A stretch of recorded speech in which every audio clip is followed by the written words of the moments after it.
네, 지금 이 대한민국의 혼란은 모두 최상목 전 권한대행 그리고 한덕수 현 대통령 권한대행으로부터 시작된 것입니다. 대한민국의 최고규범 헌법은 모든 국민이 지켜야 하고 그 중에서도 헌정질서 수호 책임이 있는 공직자, 그 중에서도 최고위직 공직자인 대통령 권한대행이 가장 우선적으로 지켜야 될 책무입니다. 대통령이 취임 선서를 할 때도 헌법을 준수하고 라는 것이 가장 먼저 나옵니다. 헌법을 준수하지 않으면 헌법 질서가 파괴되면 대한민국 공동체가 파괴됩니다. 헌법 위반은 매우 중차대한 사안입니다. 단순한 형법 위반, 부정부패와는 차원을 달리합니다. 일각에서 윤석열 복귀 프로젝트가 진행 중이다라고 얘기합니다. 저도 그런 주장에 공감 가는 바가 많습니다. 21세기 대한민국에서 군대를 동원해서 행정, 입법, 사법을 다 통제하겠다라는 이 군정을 하겠다는 이 참 상상하기 어려운 일이 실제로 벌어졌습니다. 이것은 대한민국의 헌법 질서를 통째로 파괴하는 행위가 분명합니다.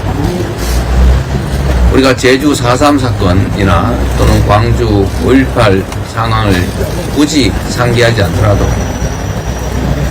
다시 윤석열이 복귀하는 것은 곧 제2의 계엄을 의미하는 것일 테고 우리 국민들은 저항할 것이고 충돌은 피할 수 없을 것입니다. 그럴 때 생겨날 수 있는 엄청난 혼란과 희생을 생각해 보십시오. 광주라는 한 지역이 고립되어 있을 때 생기는 그 피해와 대한민국 수도 서울을 포함한 대한민국 전역이 군사계엄에 노출되고 국민들이 저항할 때 생겨나는 그 엄청난 혼란 그리고 엄청난 유혈 사태를 대체 어떻게 감당할 수 있겠습니까? 경제는 다음 문제입니다. 국민의 생존 문제, 국민의 인권과 안전에 관한 문제입니다. 대한민국 국가의 존속에 관한 문제인 것입니다. 윤석열 대통령이 복귀할 경우에 생겨날 수 있는 일을 우리 국민 여러분께서도 한번 상상을 해보시기 바랍니다. 헌법재판소는 그리고 헌법재판관님 여러분들은 지금의 이 상황이 얼마나 중차대한 상황인지를 모를 리 없습니다.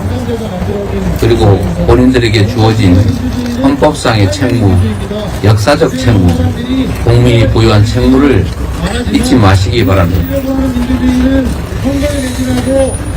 말씀드린 것처럼 지금의 이 혼란의 원인은 모두 한덕수, 최상목으로부터 시작됐습니다.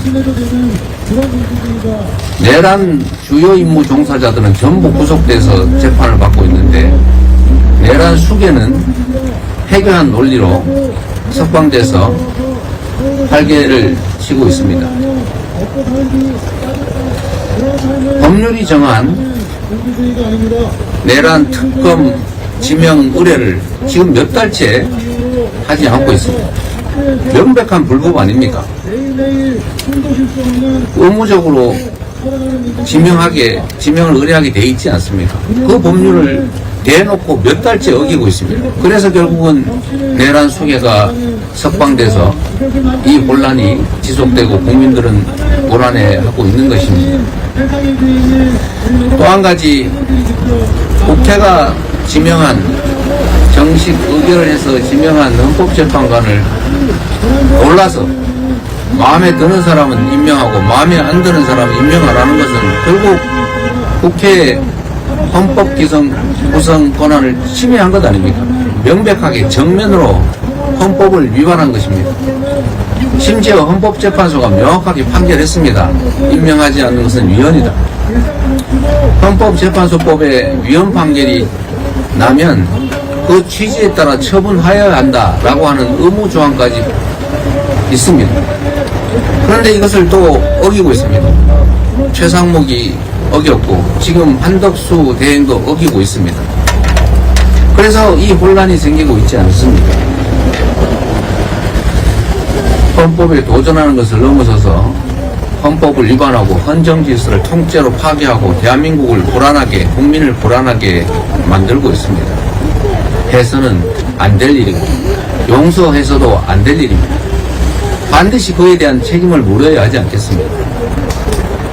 이런 중대한 헌법 위반 행위에 대해서 책임을 묻지 않는다면, 이 상태를 계속 방치한다면 앞으로 누가 법률을, 규범을 지키겠습니까? 헌법재판소도 이런 상황에서 할 수 있는 헌법이 부여한 권한을 행사해야 합니다.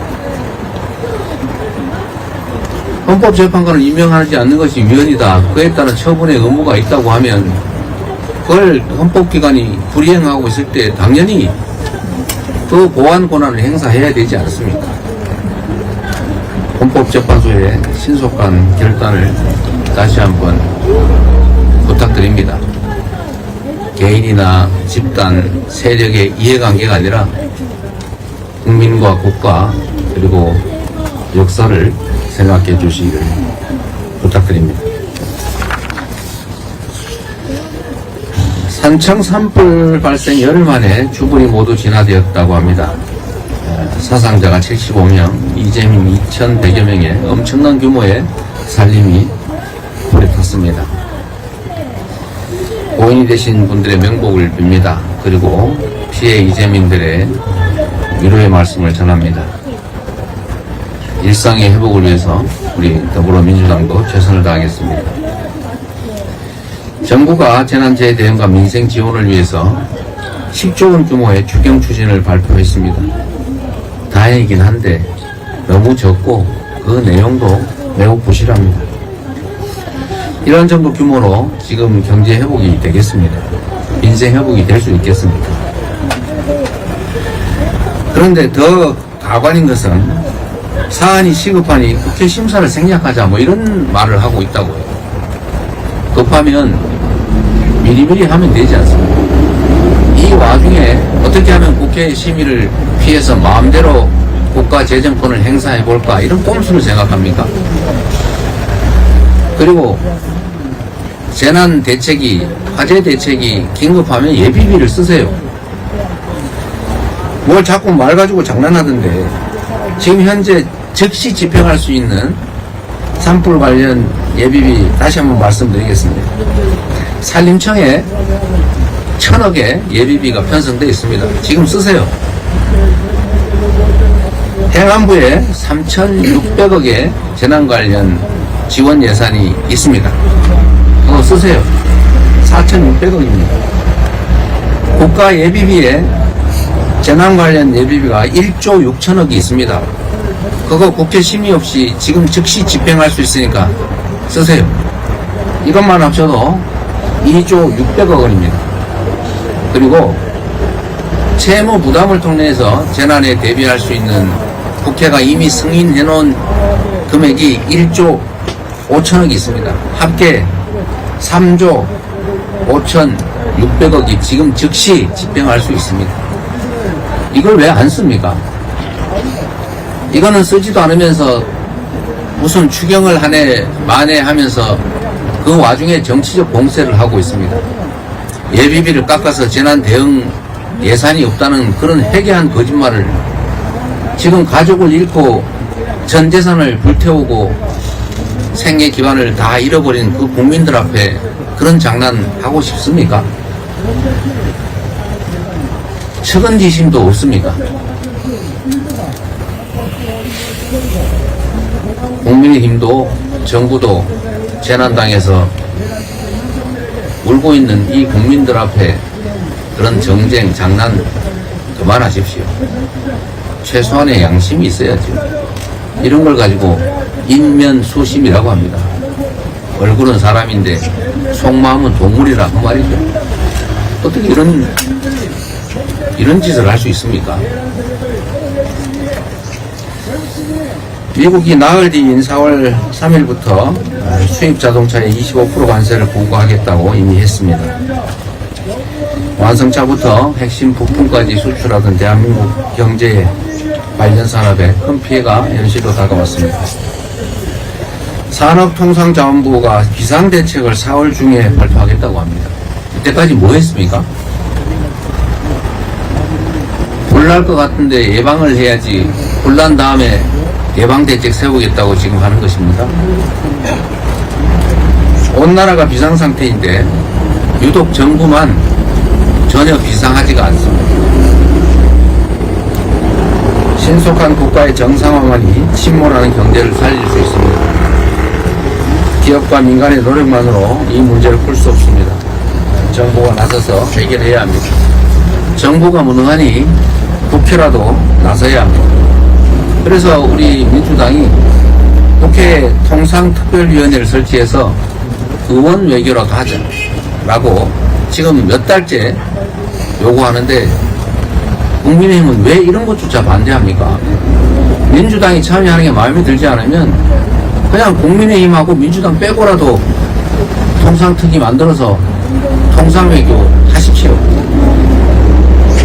대체 나라의 살림을 책임진다는 국민의힘이 정치 집단이 이럴 수가 있습니까?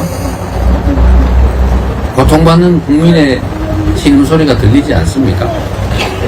망해가는 나라가 보이지 않습니까? 오로지 내가 어떻게 하면 권력을 가질까 그 생각밖에 없습니까? 그래서는 안 됩니다. 최소한 할 일을 합시다. 할 일 열심히 하면 국민들이 지지해 주지 않겠습니까? 그래야 국민의힘도 국민의 지지를 회복해서 살 길이 열리지 않겠습니까? 지금처럼 윤석열의 복귀나 획책하고 헌정질서 파괴에 올인하고 시도 때도 없이 온갖 거짓말을 하고 죽어가는 국민들 앞에서 이런 정쟁이나 벌이면서 어떻게 나라를 책임지겠습니까? 비상한 상황에 국민의힘 정부 비상한 대책을 함께 세우고 모두가 사는 길을 찾아 나갑시다. 회의를 마치겠습니다.